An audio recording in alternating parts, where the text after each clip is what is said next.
but it's gonna be something stupid. It's gonna be like a bootleg, and he just like non-contact injury. Well, Oh man. So, well, are we going to go with this because Derrick Henry has an injury history? So once again, that's a big running back.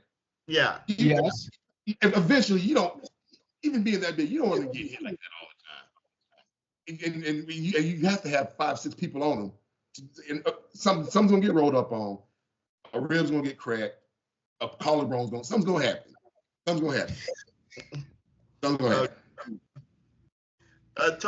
Thomas, where are you in Maryland, right? I'm in Maryland, yes. What part? I'm in Upper Marlboro, so not too far from Baltimore. How did you How am I an Eagles fan? If you right there in Baltimore. Well, just because I live there don't mean that, that tells the full story. You know what I'm saying? He's a 49ers fan. I'm trying to figure it out. I'm trying to learn. Okay, so okay. The backstory behind me becoming an Eagles fan was Miracle of the Meadowlands 2. Deshaun Jackson's punt return. I told you to put it up. Yeah. So I think that was around the time that I was just introduced to football, and I was actually taking the time out to watch full games for the love of it. And so it came on. We got home from church, so we already missed like the first quarter because, of course, church takes forever. Yes, so of we course, get yes. we get in, we sit down, watch the game. It was December. It was I think it was around Christmas time or before then, something like that. And the Eagles were making a playoff push. And in that game, I think they were down like by 17 going into halftime. It was decent. And it was like, I was like, all right, well, I guess we should just cut the game off and I'll just watch something else, or I'll just play the game or something like that because it looks like the game's over. And lo and behold, Michael Vick happened. Lo and behold, LaShawn McCoy happened. And before you know it, it's 31-31. I'm like, what the hell just happened? So I'm like, all right, this is great. I'm like, all right, so we're probably going to go to overtime. I'm like, all right, cool, whatever. And then I just saw the ball go up in the air. And he fumbled it. So I was like, oh, they're going to tackle him. This is going to go to overtime. Cool, whatever. He picks it up. And make 2 steps. Gone. And he's gone. And that entire time, I'm like, I'm a fan. That's when I knew. I was like, because it was so crazy because I think that year also, or the year before, we were struggling with quarterback because we had Kevin Kolb at one point. University of Houston. Nauseating. It was nauseating to watch. So Michael Vick came into the fold, and I was like, all right, well, this will be, it'll be curious to see how he does. And I thought he had me with the Commanders game. You mean on Monday night? Monday Night Thriller. Yeah, the Monday Night Massacre. He had me there. They had me there, but the Miracle of the Meadowlands 2 was just like, all right, I'm a fan.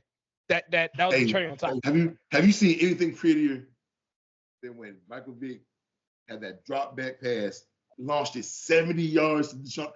I've never seen the ball come off his hand like that. That's the massacre. That's the massacre. And I remember that game vividly because I had Michael Vick on my fantasy team. And I kid you not, I think he got me 80 points over that game. That's not even fair. What do you do against that? Nothing. It was like, and it was weird because you got to remember that was not too long. He missed a lot of time because of the whole jail situation and the incident he had going on personally.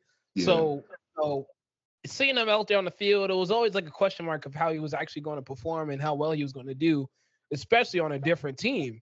He was still running 40s in that jail. He was running 40s in that jail. He was working. He said, "Hey, go run this route for me real quick." Yeah.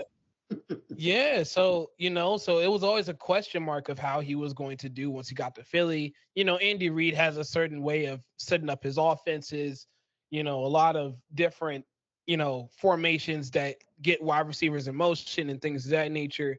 We always wondered if Michael Vick was going to get accustomed to that type of flow of offense, because when he was in Atlanta, there was a lot of, single back, shotgun.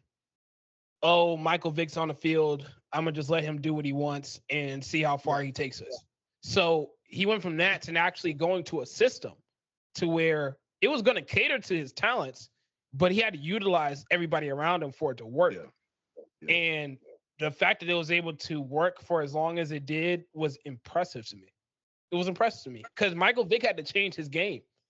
He was still running around in Philly, don't get me wrong, but a lot of his impact was off of him throwing the football, which was different for him.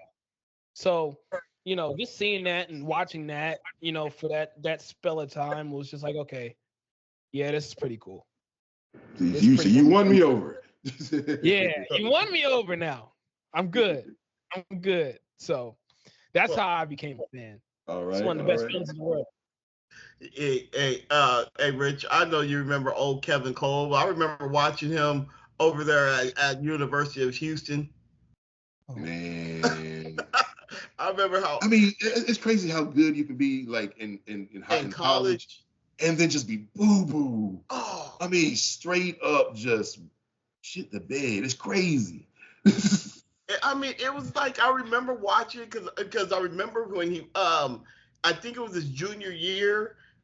I want to say it was ABC was hyping him up because I'm have to look it up because they were just hyping Kevin Cole up, making it seem like he's going to be the next best thing coming out of college. I mean, coming out, he's got an arm. Look at the talent around him, what he's going to do.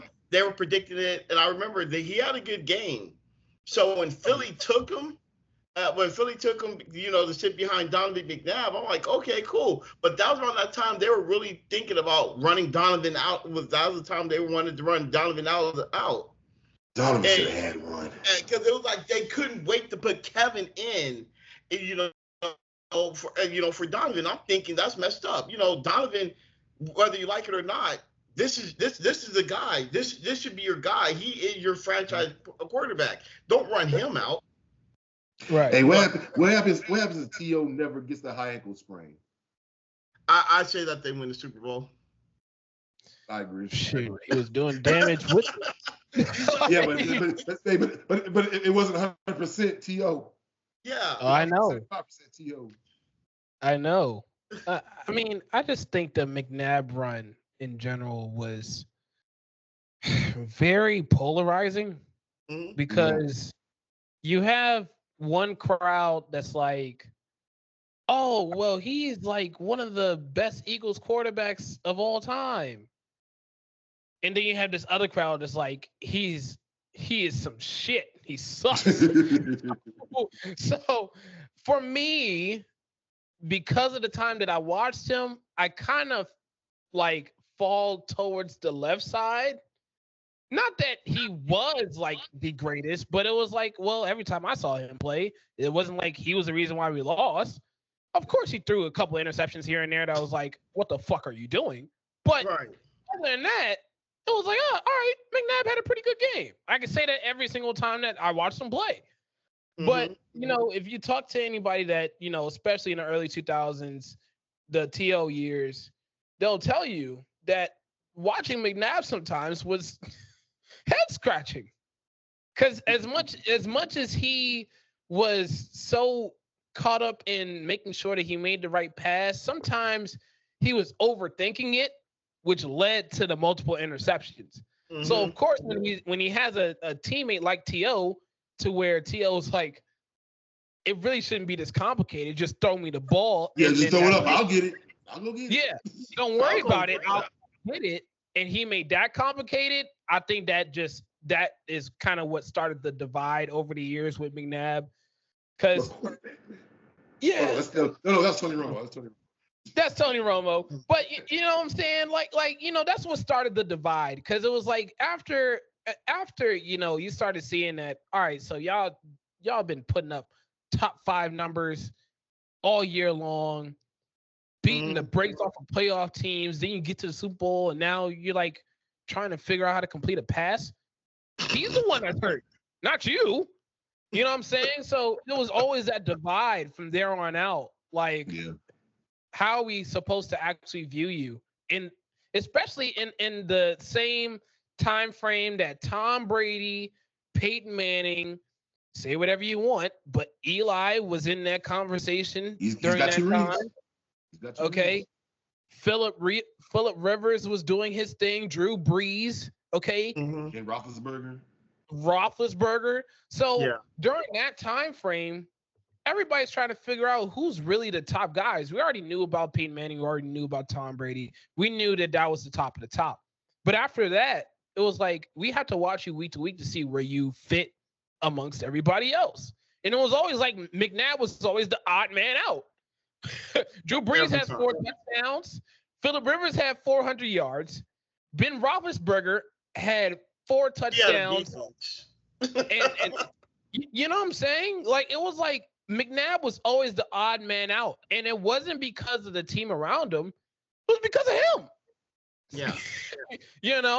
So fair enough. I mean, I saw what they were trying to do with Kevin Kolb. It just bothered me that they actually took that idea and ran with it. Because everybody in the whole world knew that Kevin Kolb was not that caliber guy to replace McNabb. If anything, Conference USA. Come on, man. Project anyway. That was a weak Conference USA. Yeah.